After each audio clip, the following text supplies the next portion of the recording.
emails. I get one from them every once in a while, you know, asking, do you want to join a local group? And if there's none in your area, do you want to start one? And I thought, well, why couldn't Omni start such a group? It would be a perfect complement to CCL, the work that CCL is already doing.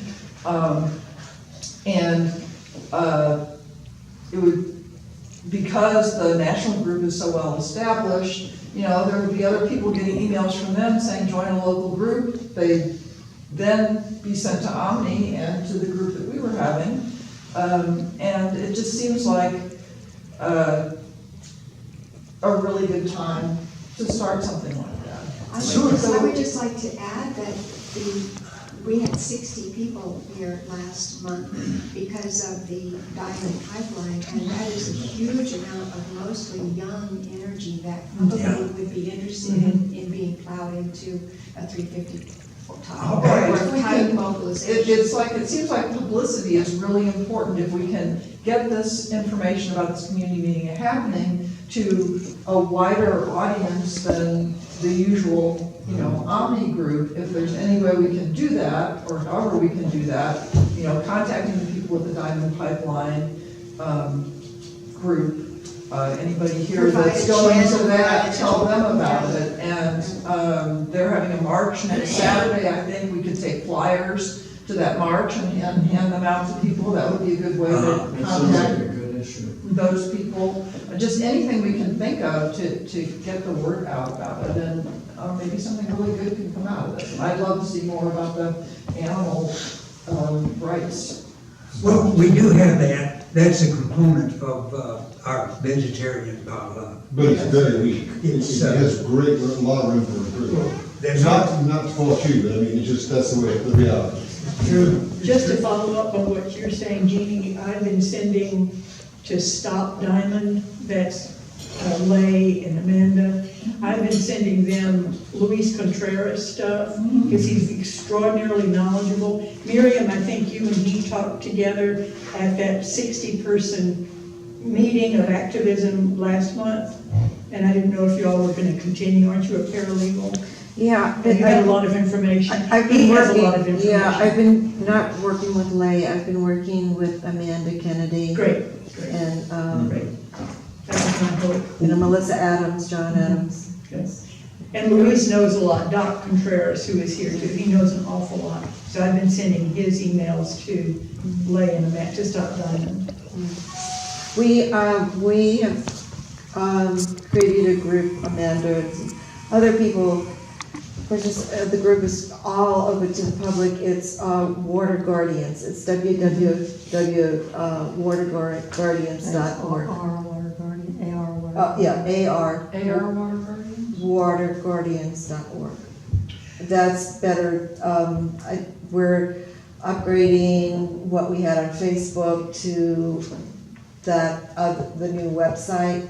So it's just a better medium, and we're, you know, there is Slack by invitation because some of the information put on Facebook was tampered with, and too many people can kind of misconstrue people on Facebook. So we, for those that by invitation or can go to Slack.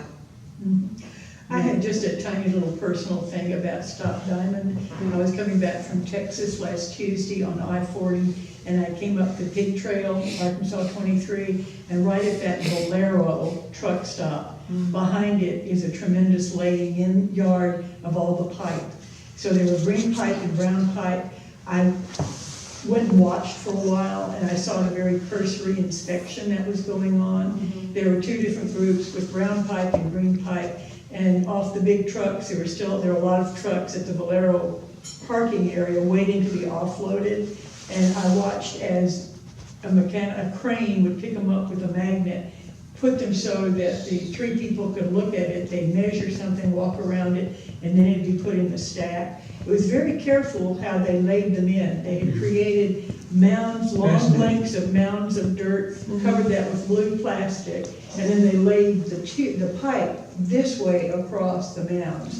In other words, they were protecting the mounds from, I guess, rain, so the mounds wouldn't disintegrate and the pipes would still be safe. But it was fascinating to be right there But I saw You know, no but ditch if- yet, if I you- just saw a lady yeah. in the yard, If a you- large one.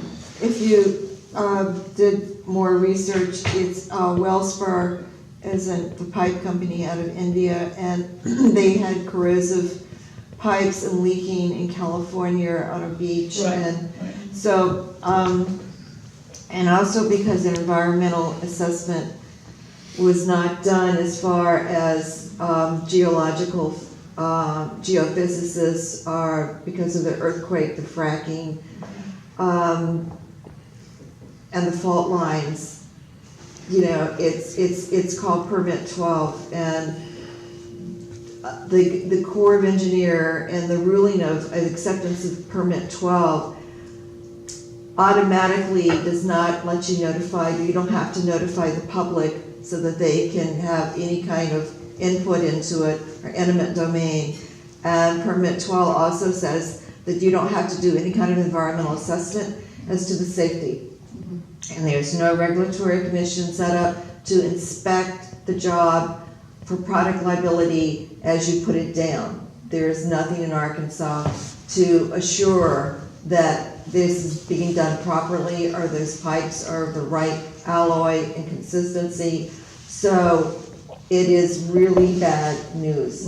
There will be a spill, it's just a matter of when, because both the Plain American and Wellspur already have suits against them Right. for damages. They chose some of the worst, cheapest companies to do this work. And of all things, Cushing is where a 5-point Richter scale earthquake. Right. Oh, I know. It has Yeah. a good Right, storage right. tank. Yeah, Good and Lord. any of the judges That is are just all, And that's the beginning of the pipe. Right. all of the judges have said Permit 12, once it's in place, and we weren't notified, there's no way to resist Permit 12. Right, It's dictatorship, it's like Nazi-controlled Right. right. activity. Right. It's horrible. This is Which is pure an control. appropriate use of Permit 12 as well, in the Yeah. same way as Standing Rock used Yeah. Permit 12. Yeah, There was a loophole that they utilized. who uses, who's?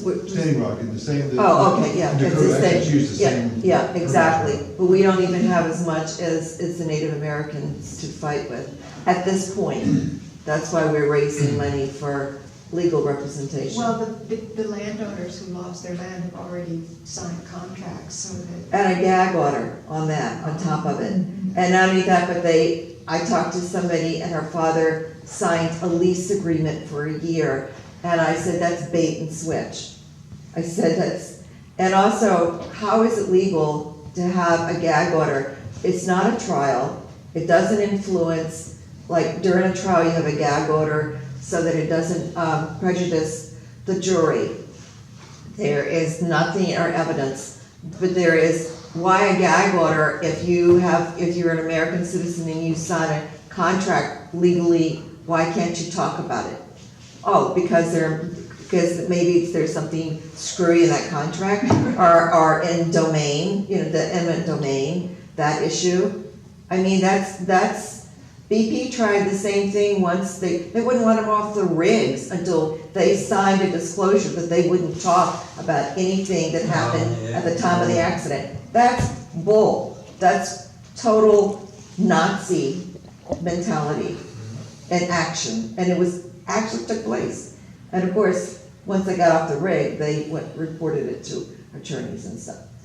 They didn't have to be quiet. But I mean, that's how far people will go. I mean, nobody's stopping these judges for making up their own rules. It's crazy.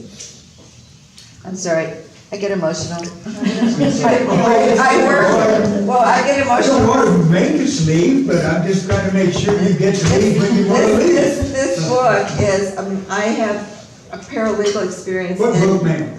This is called Creed Justice. It's by Stuart H. Smith. And it was the cases I worked on as a paralegal against the oil company and the pipes that were put down and the tanks that were put down that leaked on private property. Is that in Arkansas? No, they leaked all over, but this particular case is Alfred Smith case. But we worked on Judge Greffer. We had 4 different states that we went to as trial attorneys. But as I said, this thing with the pipeline, is the whole state of Arkansas, which will also impact any state that is going to be involved or has been involved. So this is, Stop the Diamond Pipeline is so much larger than just one family land that got screwed over. But it's certainly better than what John Grisham. I can tell you, everybody in here I knew personally. I went to dinner with him. We worked on the trial together. You've come to the right place, we're book lovers here, so we're glad to know about the book. Would you send around the title and the author and information about it some way, through Shelley, and Is that an extra? all of us here. Have a copy of it sometime, that'd be great. I'll follow up with some people. In the protest, Or shall I go make the book is you in a the copy? protest. You mentioned earlier about Wall Street, you're not. Oh, the book, somebody told me today when I was on the phone, that's why I was late. It's a book, it talks all about, the Wall Street protest. Right, I read it recently. My wife,